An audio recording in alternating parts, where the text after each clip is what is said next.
नहीं मोदी जी, पूर्व प्रधानमंत्री मनमोहन सिंह ने ऐसा कभी नहीं कहा कि देश की संपत्ति पर पहला अधिकार मुसलमानों का है। उन्होंने इसमें पिछड़ों, दलितों, वंचितों का नाम भी जोड़ा, माइनॉरिटीज का नाम जोड़ा, मगर आप मंच पर खड़े होकर गलत बयानी कर रहे हैं। आप साफ तौर पर अपने भाषण में मुसलमानों पर निशाना साध रहे हैं, उन्हें घुसपैठिया बता रहे हैं। आप साफ तौर पर, धार्मिक तौर पर एक भड़काऊ बयान दे रहे हैं, मगर आपके इस बयान पर चुनाव आयोग हमेशा की तरह खामोश है। आजाद भारत के इतिहास में चुनावों में कई तरह के भाषण दिए गए, मगर प्रधानमंत्री ने कल जो भाषण दिया है, भाषण का जो अंश मैं आपको सुनाने वाला हूं, वो निहायत ही शर्मनाक है। वो न सिर्फ पूर्व प्रधानमंत्री मनमोहन सिंह के बयान को गलत ढंग से पेश कर रहे हैं, बल्कि देश की माइनॉरिटीज यानी मुसलमानों की तुलना जो है घुसपैठियों से कर रहे हैं। एक निहायत ही भड़काऊ बयान। मैं आज एक सवाल पूछना चाहता हूं प्रधानमंत्री मोदी से। मोदी जी, क्या पहले चरण में जो मतदान हुआ है उससे आप इस कदर बौखलाए हुए हैं कि आप खुला खेल फर्रुखाबादी खेलने लग गए, खुलेआम सांप्रदायिक तौर पर भड़काऊ बयान देने लगे? और चुनाव आयोग हमेशा की तरह खामोश रहेगा, which is so shocking but not surprising. चुनाव आयोग से मुझे यही उम्मीद है कि आप पक्षपात करेंगे। आप शिवसेना अगर जय भवानी का नारा लगाता है, उसको लेकर आप उनके खिलाफ फरमान जारी करते हैं, मगर प्रधानमंत्री के नारों पर आप चुप्पी साधे रहते हैं। मैं आपको बताऊंगा कि पूर्व प्रधानमंत्री मनमोहन सिंह ने क्या कहा था, और उनका यह बयान साल 2006 का है। मगर सबसे पहले मैं आपको सुनाना चाहता हूं प्रधानमंत्री का वो शर्मनाक बयान, जिसमें वो न सिर्फ गलत बयानी कर रहे हैं, कायदे से मुझे झूठ बोलना चाहिए मगर नहीं, मैं आपके पद की बहुत इज्जत करता हूं मोदी जी, जिसमें वो न सिर्फ गलत बयानी कर रहे हैं बल्कि मुसलमानों को घुसपैठिया बता रहे हैं। Very shocking. सुनिए प्रधानमंत्री मोदी क्या कहते हैं। और पहले जब उनकी सरकार थी, उन्होंने कहा था कि देश की संपत्ति पर पहला अधिकार मुसलमानों का है। इसका मतलब ये संपत्ति इकट्ठी करके किसको बांटेंगे? जिनके ज्यादा बच्चे हैं उनको बांटेंगे, घुसपैठियों को बांटेंगे। क्या आपकी मेहनत की कमाई का पैसा घुसपैठियों को दिया जाएगा? आपको मंजूर है ये कांग्रेस का मैनिफेस्टो कह रहा है कि वो माताओं बहनों का सोने का हिसाब करेंगे, उसकी जड़ती करेंगे, जानकारी लेंगे और फिर उस संपत्ति को बांट देंगे। और उनको बांटेंगे जिनको मनमोहन सिंह जी की सरकार ने कहा था कि संपत्ति पर पहला अधिकार मुसलमानों का है। भाइयों बहनों, ये अर्बन नक्सल की सोच, मेरी माताओं बहनों, ये आपका मंगलसूत्र भी बचने नहीं देंगे, यहां तक जाएंगे मैं कहने आया। माताओं के गहने। सबसे शॉकिंग बात, वो कांग्रेस के घोषणा पत्र को लेकर गलत कह रहे हैं कि आपका जो सोना जो है, आपकी संपत्ति लेकर घुसपैठियों को बांट दिया जाएगा। और आपने देखा उन्होंने शुरू में मुसलमान का नाम लिया। मुसलमान, घुसपैठिया, कांग्रेस के मैनिफेस्टो को गलत ढंग से पेश करना, यह कहना कि कांग्रेस के मैनिफेस्टो में इस बात का जिक्र है कि आपकी संपत्ति को मुसलमानों और घुसपैठियों को बांट दिया जाएगा। प्रधानमंत्री, आपकी क्या मजबूरी है कि आप खुलेआम इस तरह की गलत बयानी कर रहे हैं? क्योंकि कांग्रेस के घोषणा पत्र को मैंने भी पढ़ा है और उस घोषणा पत्र में साफ तौर पर संविधान का हवाला देकर माइनॉरिटीज के उत्थान की बात की गई है।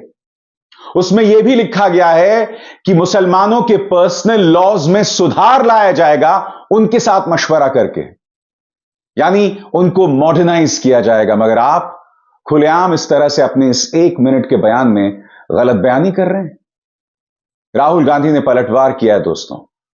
राहुल गांधी कह रहे हैं ये प्रधानमंत्री की बौखलाहट बता रहा है। मैं आपको बतलाना चाहूंगा कि दरअसल राहुल गांधी ने कहा क्या है और फिर पूर्व प्रधानमंत्री मनमोहन सिंह ने क्या कहा था, वो भी बयान मैं आपको सुनाऊंगा। सबसे पहले राहुल गांधी का बयान। पहले चरण के मतदान में निराशा हाथ लगने के बाद नरेंद्र मोदी के झूठ का स्तर इतना गिर गया है कि घबराकर वो अब जनता को मुद्दों से भटकाना चाहते हैं। कांग्रेस के क्रांतिकारी मैनिफेस्टो को मिल रहे अपार समर्थन के रुझान आने शुरू हो गए हैं। देश अब अपने मुद्दों पर वोट करेगा, अपने रोजगार, अपने परिवार और अपने भविष्य के लिए वोट करेगा। भारत भटकेगा नहीं। और अब मैं आपको सुनाना चाहता हूं कि पूर्व प्रधानमंत्री मनमोहन सिंह ने दरअसल कहा क्या था दोस्तों। उनका अंग्रेजी में पूरा का पूरा बयान है, मगर वो बयान आपको दिखाने से पहले मैं आपको पढ़ के सुनाना चाहता हूं। एक एक शब्द पर गौर कीजिएगा। पूर्व प्रधानमंत्री मनमोहन सिंह ने साफ तौर पर कहा था कि देश की संपत्ति पर, देश के रिसोर्सेज पर पिछड़ों, दलितों, वंचितों, माइनॉरिटीज, खासकर मुसलमानों का पहला अधिकार है। वो अगर ऐसा कह रहे हैं तो कुछ गलत नहीं कह रहे हैं, क्योंकि इस देश के इतिहास में पिछड़ों, दलितों और वंचितों के साथ अन्याय हुआ है। यही वजह है कि मनमोहन सिंह ये बात कह रहे थे, मगर प्रधानमंत्री मोदी उनके बयान को गलत ढंग से पेश कर रहे हैं। मैं आपको बतलाना चाहता हूं कि मनमोहन सिंह ने दरअसल कहा क्या था। आपके स्क्रीन पर एक एक पंक्ति पर गौर कीजिएगा। मेरा मानना है कि हमारी सामूहिक प्राथमिकताएं स्पष्ट हैं। कृषि, सिंचाई, जल संसाधन, स्वास्थ्य, शिक्षा, ग्रामीण बुनियादी ढांचे में महत्वपूर्ण निवेश और सामान्य बुनियादी ढांचे के लिए आवश्यक सार्वजनिक निवेश की जरूरतें, साथ ही अनुसूचित जाति, अनुसूचित जनजाति, अन्य पिछड़े वर्गों के उत्थान के लिए कार्यक्रम, अल्पसंख्यक और महिलाओं और बच्चों के लिए कार्यक्रम, अनुसूचित जातियों और अनुसूचित जनजातियों के लिए योजनाओं को पुनर्जीवित करने की जरूरत है। हमें नई योजना लाकर यह सुनिश्चित करना होगा कि अल्पसंख्यकों का और खासकर मुसलमानों का भी उत्थान हो सके, विकास का फायदा मिल सके। इन सभी का संसाधनों पर पहला हक है। गौर कीजिए इस पंक्ति पर, इन सभी का संसाधनों पर पहला हक है। सिर्फ मुसलमानों का संसाधनों पर पहला हक है, यह पूर्व प्रधानमंत्री मनमोहन सिंह ने नहीं कहा था। तो सवाल यह कि प्रधानमंत्री नरेंद्र मोदी गलत बयानी क्यों कर रहे हैं। सुनिए, केंद्र के पास बहुत सारी जिम्मेदारियां हैं और ओवरऑल संसाधनों की उपलब्धता में सबकी जरूरतों का समावेश करना होगा। सबकी जरूरतों का समावेश। यहां पर ऐसा कहीं नहीं कहा गया है कि सिर्फ मुसलमानों का अधिकार संपत्ति पर है, बिल्कुल नहीं है। फिर प्रधानमंत्री ऐसा क्यों कह रहे हैं। अब मैं आपको सुनाना चाहता हूं कि पूर्व प्रधानमंत्री मनमोहन सिंह ने दरअसल कहा क्या था।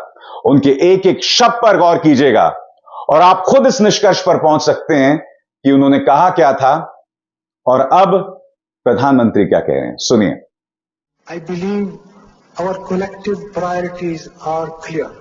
Agriculture, irrigation and water resources, health, education, critical investment in rural infrastructure, and the essential public investment needs of general infrastructure, along with programs for the uplift of scheduled castes, scheduled tribes, other backward classes, minorities, and women and children.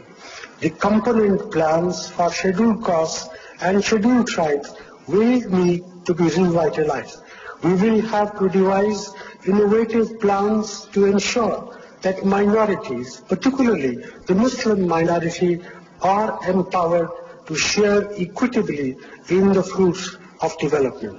They must have the first claim on our resources. आज मैं देश की जनता से एक सवाल पूछना चाहता हूं। पूर्व प्रधानमंत्री मनमोहन सिंह ने बयान 2006 में दिया था और उसके बाद 8 साल तक उनकी सरकार चली। मैं आपसे एक सरल सवाल पूछना चाहता हूं, क्या उन 8 सालों में इस देश के जो तमाम स्रोत हैं, रिसोर्सेज हैं, संसाधन हैं, वो सब मुसलमानों को सौंप दिए गए? क्या मुसलमानों को नौकरियों में रिजर्वेशन दिए कांग्रेस सरकार ने? नहीं दिए ना। 8 साल उसके बाद हमने कांग्रेस की सरकार को देखा, मुसलमानों को कोई स्पेशल ट्रीटमेंट मिला नहीं। तो हम सबको अपनी बुद्धि का इस्तेमाल करना चाहिए।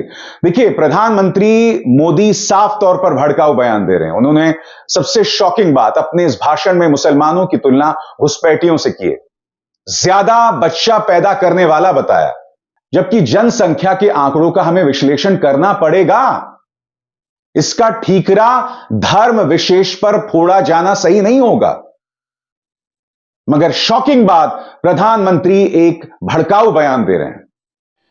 प्रधानमंत्री नरेंद्र मोदी के नफरती बयान पर कांग्रेस अध्यक्ष मल्लिकार्जुन खड़गे ने कहा है, आज मोदी जी की बौखलाहट भरे भाषण से दिखा कि प्रथम चरण के नतीजों में इंडिया जीत रहा है। मोदी जी ने जो कहा वो हेट स्पीच तो है ही, ध्यान भटकाने की एक सोची समझी चाल है। प्रधानमंत्री ने आज वही किया जो उन्हें संघ के संस्कारों में मिला है। सत्ता के लिए झूठ बोलना, बातों का अनर्गल संदर्भ बनाकर विरोधियों पर झूठे आरोप मढ़ना, यह संघ और भाजपा की प्रशिक्षण की खासियत है। देश की 140 करोड़ जनता अब इस झूठ के झांसे में नहीं आने वाली है। हमारा घोषणा पत्र हर एक भारतीय के लिए है, सबकी बराबरी की बात करता है, सबके लिए न्याय की बात करता है। कांग्रेस का न्याय पत्र सच की बुनियाद पर टिका है, मगर लगता है गेबल्स रूपी तानाशाह की कुर्सी अब डगमगा रही है। भारत के इतिहास में किसी भी प्रधानमंत्री ने अपने पद की गरिमा को इतना नहीं गिराया जितना मोदी जी ने गिराया है। मैं फिर पूछना चाहता हूं, क्या पहले चरण में जो वोटिंग पड़ी है, जिसमें कम लोग वोट देने आए हैं, क्योंकि 2019 की तुलना में इस बार वोटिंग के आंकड़े में करीब 3 से 4% गिरावट आई है। कई जगहों से यह भी खबरें आ रही हैं कि जो भाजपा के स्ट्रेंथ वाले इलाके हैं, मजबूती वाले इलाके हैं, वहां पर कम लोग निकले वोट देने के लिए। क्या प्रधानमंत्री की बौखलाहट इसी का परिणाम है? तो जैसा कि आप जानते हैं, पूर्व प्रधानमंत्री मनमोहन सिंह ने बयान साल 2006 में दिया था, और मैं आपको बतलाना चाहूंगा कि उस वक्त भी भाजपा ने उनके बयान को तोड़ मरोड़ कर पेश करने की कोशिश की थी। तब उस वक्त प्रधानमंत्री कार्यालय को यह स्पष्टीकरण देना पड़ा था, जो उनके वेबसाइट पर अब भी मौजूद है। मैं आपको बतलाना चाहता हूं, इसमें साफ तौर पर लिखा गया है कि through a deliberate and mischievous misinterpretation of what the prime minister said here yesterday at the meeting of the National Development Council on fiscal priorities of the government, an avoidable controversy has been generated. The Prime Minister's observation has been quoted out of context in some sections of the electronic media, fueling a baseless controversy. यहां पर पूर्व प्रधानमंत्री मनमोहन सिंह की तरफ से स्पष्टीकरण जारी किया गया था कि उनके बयान को तोड़ मरोड़ कर पेश किया गया था, और प्रधानमंत्री ने क्या कहा हम सब ने सुना। मगर प्रधानमंत्री मोदी के इस भड़काऊ बयान पर गौर कीजिए। यह आपकी संपत्ति लेकर घुसपैठियों में बांट देंगे, उन्हें बांटेंगे जिनमें ज्यादा बच्चे हैं। आखिर क्यों प्रधानमंत्री मोदी, आप क्यों इस तरह की गलत बयानी कर रहे हैं? आपकी क्या मजबूरी है कि आप इस तरह से मुसलमानों के खिलाफ और भीड़ को खड़ी कर रहे हैं? क्या मजबूरी है आपकी? और चुनाव आयोग खामोश रहेगा। आप जानते हैं, जैसे जैसे चुनाव बढ़ता जा रहा है, प्रधानमंत्री की बौखलाहट आप साफ तौर पर देख रहे हैं। अब इनके इस ताजा बयान पर गौर कीजिए। भारत और विदेश के ताकतवर लोग मिलकर मुझे हटाना चाहते हैं। प्रधानमंत्री, मैं आपसे समझना चाहता हूं, आप विक्टिम कार्ड कब तक खेलेंगे? आप इस देश के सबसे ताकतवर शख्सियत हैं, मगर अब भी आप इस तरह की राजनीतिक रुदाली करते हैं। मैं समझना चाहता हूं क्यों? आखिर क्या वजह आप इस तरह के बयान देते हैं? आपने एशिया नेट को दिए गए इंटरव्यू में यह कहा कि आपने इस देश से वीआईपी कल्चर खत्म कर दिया है।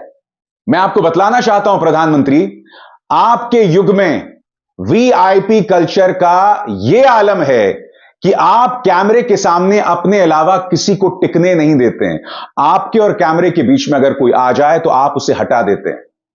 वीआईपी कल्चर का यह आलम है कि आप जो कपड़े पहनते हैं वो सबसे ज्यादा महंगे कपड़े होते हैं।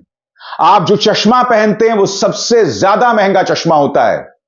यहां तक कि आपकी वेशभूषा में आपका अपना नाम जो है वो लगा होता है। मैं आपसे पूछना चाहता हूं प्रधानमंत्री, क्या आपको अधिकार है, जो आपने इस इंटरव्यू में कहा है कि आपने वीआईपी कल्चर खत्म किया, ये बातें करने का? सुनिए प्रधानमंत्री ने एशिया नेट को दिए गए इंटरव्यू में कहा क्या था। वीआईपी कल्चर से क्या मतलब, मैं आपको बताता हूं। नई संसद का उद्घाटन होता है प्रधानमंत्री, और आप राष्ट्रपति द्रौपदी मुर्मू को बुलाते तक नहीं हैं। वीआईपी कल्चर का यह आलम है कि आप संवैधानिक पद की निगाह से राष्ट्रपति द्रौपदी मुर्मू आपसे ऊपर हैं, मगर आप अपने पद के सामने किसी को कुछ नहीं समझते हैं। क्या यह वीआईपी कल्चर नहीं है? आपने अपने सामने किसी को कुछ समझा ही नहीं है, और अब आप वीआईपी कल्चर को खत्म करने की बात कर रहे हैं। मैं चुनाव आयोग से फिर पूछना चाहूंगा, प्रधानमंत्री खुलेआम सांप्रदायिक तौर पर भड़काऊ बयान दे रहे हैं। मगर क्या आप इन पर पाबंदी लगाएंगे? इनके चुनाव प्रचार पर नहीं, क्योंकि चुनाव आयोग पूरी तरह से नतमस्तक है प्रधानमंत्री मोदी के सामने। देखिए किस तरह से धार्मिक नारे यहां पर प्रधानमंत्री लगा रहे हैं। मेरे साथ बोलिए, जय श्री राम, जय श्री राम, जय जय श्री राम, जय जय श्री राम, जय जय श्री राम। लक्ष्मण जानकी, राम लक्ष्मण जानकी, राम लक्ष्मण जानकी, जय श्री राम। आप में से जो लोग कह रहे हैं कि प्रधानमंत्री जो धार्मिक नारे लगा रहे हैं उसमें क्या गलत है, तो फिर मैं आपसे पूछना चाहता हूं, चुनाव आयोग के दोहरे मापदंड क्यों? उद्धव सेना के खिलाफ तो आप कार्रवाई कर रहे हैं, उनकी आप आलोचना कर रहे हैं, उन्हें आप फटकार रहे हैं, मगर प्रधानमंत्री के खिलाफ आप एक शब्द नहीं बोल रहे हैं। मैं आपको बतलाना चाहता हूं दोस्तों, खबर क्या है। चुनाव आयोग ने शिवसेना उद्धव ग्रुप के मशाल सॉन्ग में भवानी शब्द के इस्तेमाल पर नोटिस भेजा है। चुनाव आयोग ने जय भवानी शब्द हटाने को कहा है। ठाकरे ने कहा कि वो अपने थीम सॉन्ग से भवानी शब्द को नहीं हटाएंगे। चुनाव आयोग को जो कार्रवाई करनी है करे। उद्धव ने कहा कि चुनाव आयोग पहले प्रधानमंत्री मोदी और अमित शाह पर कार्रवाई करे। और यहां पर आप अमित शाह को देख सकते हैं कि श्री राम की तस्वीर हाथ में लिए वो वोट मांग रहे हैं।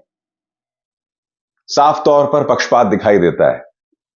शिवसेना के थीम सॉन्ग में अगर जय भवानी है तो आप उन्हें फटकार लगाते हैं, कहते हैं इसे हटाइए। मगर मैंने आपको सुना है प्रधानमंत्री साफ तौर पर धार्मिक नारे लगा रहे हैं, उन पर कोई कार्रवाई नहीं है। प्रधानमंत्री मुसलमानों की तुलना घुसपैठिए से कर रहे हैं, एक भीड़ खड़ी कर रहे हैं अपने इस शर्मनाक बयान के जरिए। पूर्व प्रधानमंत्री मनमोहन पर गलत बयानी कर रहे हैं, मगर उन पर कोई कार्रवाई नहीं है। मैं इसलिए आपसे बार बार कहता हूं दोस्तों कि यह चुनाव बराबरी का नहीं है, यह एक तरफा चुनाव है जिसमें पूरी तरह से सिस्टम जो है वो भाजपा के पक्ष में खेल रहा है। और एक और चीज, ये जो कार्यक्रम मैं कर रहा हूं, मैं दावे के साथ कह सकता हूं, प्रधानमंत्री ने जो शर्मनाक बयान दिया, इस पर गोदी मीडिया जहरीला डिबेट करेगा, क्योंकि प्रधानमंत्री ने गोदी मीडिया को भी कहीं ना कहीं इशारा कर दिया है कि अब तुम्हें किस तरह से चुनाव में खेलना है, किस तरह से सांप्रदायिक ध्रुवीकरण करना है। मैं फिर आपसे पूछना चाहता हूं प्रधानमंत्री, आप जीत भी गए, आपको 400 सीटें मिल भी गई, तो किस कीमत पर? देश को बार बार बांटकर, देश में इस तरह की जहरीली राजनीति का प्रचार प्रसार करके? अरे आप तो 400 सीट मिलने का वादा पहले ही कर रहे थे। अगर 400 सीटों से कुछ कम हुई भी तो 300 सीटें हो जाएंगी, 270 सीटें हो जाएंगी, तब भी तो आपकी सरकार बन जाएगी। तो मैं आपसे सवाल पूछना चाहता हूं प्रधानमंत्री, आप समाज को बांटने का काम क्यों कर रहे हैं? आप इस तरह का शर्मनाक बयान क्यों दे रहे हैं? और देश की जनता आंख मूंदे इस तमाशे को देख रही है। देश की जनता का एक बहुत बड़ा हिस्सा इस मुद्दे पर वोट भी दे देगा, भड़क जाएगा। सबसे बड़ी बात, यह सवाल इस देश के हिंदू से है मेरा। आपको कब तक डराया जाएगा? आपको कब तक भड़काया जाएगा? आपको कब तक यह कहा जाएगा अगर हम सत्ता से चले गए तो तुम्हारा वजूद खतरे में आ जाएगा? अरे हिंदुओं का वजूद हजारों साल से बना हुआ है। अत्याचार हुए मगर उसका वजूद बना हुआ है। 75 सालों के इतिहास पर, अगर भारत के पिछले 75 सालों के इतिहास पर हम नजर दौड़ाएं तो हमारा वजूद बना हुआ है, हमारा वजूद कभी खतरे में नहीं आया है। वजूद उनका खतरे में है जो आपको डरा के, धमका कर आपका वोट हासिल करना चाहते हैं। और यह भाजपा की शर्मसार करने वाली राजनीति है। ये नहीं सुधरेंगे दोस्तों, ना चुनाव आयोग सुधरने वाला है। अभिसार शर्मा को दीजिए इजाजत। नमस्कार। स्वतंत्र और आजाद पत्रकारिता का समर्थन कीजिए, सच में मेरा साथी बनिए। बहुत आसान है दोस्तों, इस ज्वाइन बटन को दबाइए और आपके सामने आएंगे ये 3 विकल्प, इनमें से एक चुनिए और सच के इस सफर में मेरा साथी बनिए।